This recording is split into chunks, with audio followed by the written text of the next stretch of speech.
లోక్సభ నుంచి 8 మంది విపక్ష ఎంపీలు సస్పెండ్ అయ్యారు. సమావేశాలు ముగిసే వరకు స్పీకర్ 8 మందిని సస్పెండ్ చేశారు.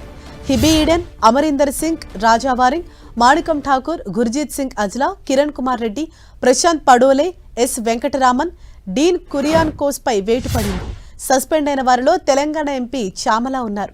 సభాపతిపై పేపర్లు విసరడంపై ఆగ్రహం వ్యక్తం చేస్తూ 8 మందిని సస్పెండ్ చేయాలని కిరణ్ రిజిజు తీర్మానాన్ని ప్రవేశపెట్టారు. ఈ తీర్మానాన్ని స్పీకర్ ఆమోదించారు. అయినా లోక్సభలో ఆందోళనలు కంటిన్యూ కావడంతో సభను రేపటికి వాయిదా వేశారు స్పీకర్. మరోవైపు సభ ముగిసిన తర్వాత పార్లమెంట్ ఆవరణలో విపక్ష ఎంపీలు ఆందోళన చేపట్టారు.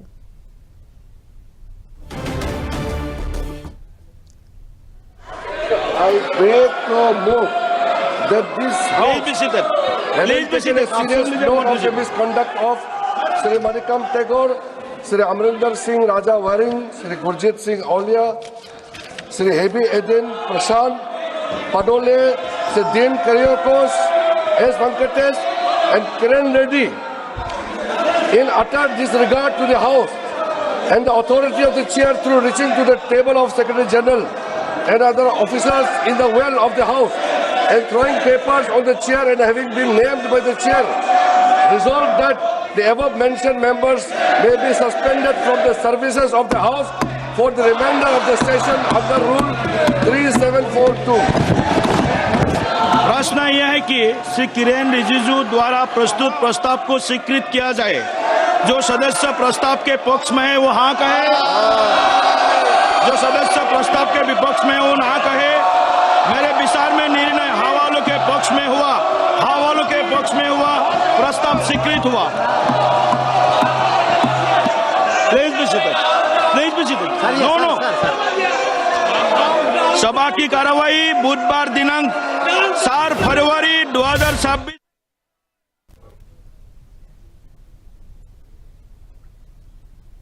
రైట్, ఇదే విషయంపై మరింత సమాచారాన్ని ఢిల్లీ నుంచి మా ప్రతినిధి గోపి మనకు అందిస్తారు. గోపి,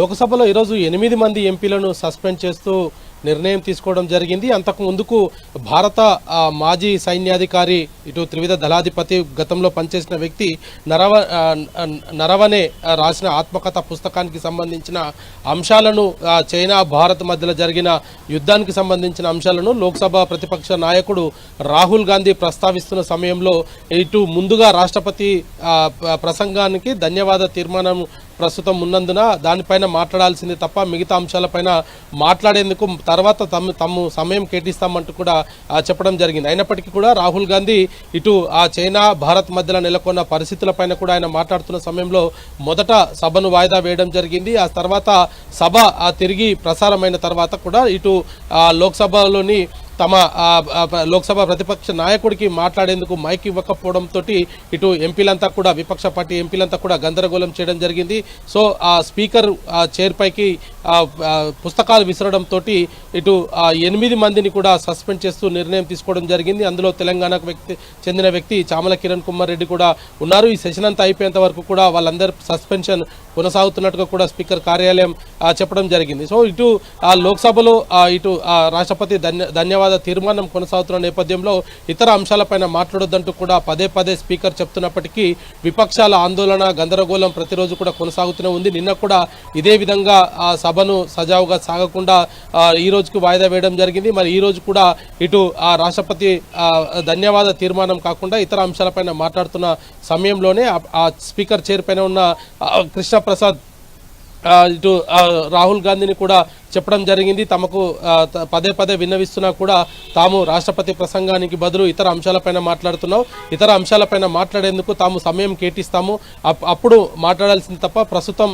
ఇటు రాష్ట్రపతి ప్రసంగం పైనే మాట్లాడాలి అనేది కూడా ఆయన కోరడం జరిగింది. అయినప్పటికీ కూడా లోక్సభ ప్రతిపక్ష నాయకుడు మాట్లాడకపోవడంతో మొదట సభను వాయిదా వేయడం జరిగింది. ఆ తర్వాత ఇటు 8 మంది ఎంపీలను కూడా సస్పెండ్ చేశారు. మరి ఇటు సస్పెండ్ అయిన తర్వాత కూడా వాళ్ళు బయటికి వచ్చి తాము తమ నిరసనను తెలిపే హక్కు తమకు ఉందని స్పీకర్ అట్లాంటి నిర్ణయం తీసుకోవాల్సింది కాదు అంటూ కూడా వారి నిరసన కూడా పార్లమెంట్ ఆవరణంలో చెప్పడం జరిగింది. మరి పార్లమెంట్ రేపటికి వాయిదా అయితే పడింది. మరి 8 మందిని మాత్రం పూర్తిగా ఈ సెషన్ అంతా అయిపోయేంత వరకు కూడా వారిపైన సస్పెన్షన్ కొనసాగుతుంది. Right, thank you Gopi.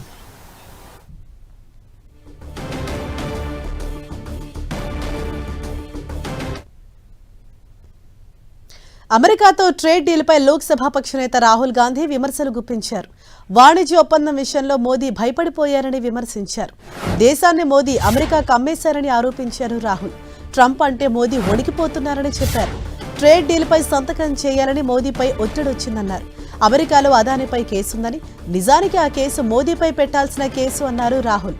Epstein files లో కీలకమైన అంశాలున్నాయన్న ఆయన ఎప్స్టీన్ ఫైల్స్ విషయాన్ని అమెరికా ఇంకా విడుదల చేయలేదన్నారు. ఎప్స్టీన్ ఫైల్స్ విషయంలోనూ చాలా ఒత్తిడుందని తెలిపారు.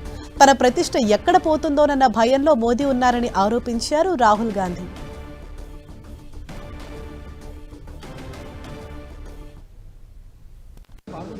मोदी जी घबराए हुए हैं. आपने देखा जो ट्रेड डील 4 महीने से रुकी हुई थी 4 महीने से कुछ बदला नहीं. किसी न किसी कारण जो मैं जानता हूं नरेंद्र मोदी जानते हैं. नरेंद्र मोदी जी ने कल शाम उस डील को साइन कर दिया.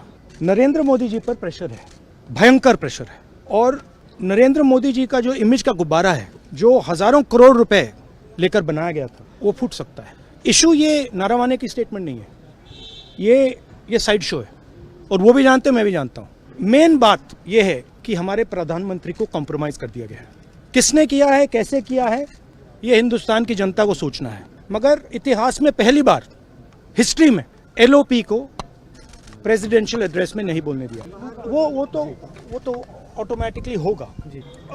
बट ये आप समझिए, और हिंदुस्तान के जो किसान हैं आप सब समझिए कि इस ट्रेड डील में आपकी मेहनत को, आपके खून पसीने को नरेंद्र मोदी जी ने बेच दिया है. और वो इसलिए बेचा है क्योंकि एक अदानी जी पर केस है यूनाइटेड स्टेट्स में. वो अदानी जी को टारगेट नहीं कर रहा है, वो नरेंद्र मोदी के फाइनेंशियल स्ट्रक्चर को टारगेट कर रहा है. एक वो है. दूसरा है एप्स्टाइन फाइल्स.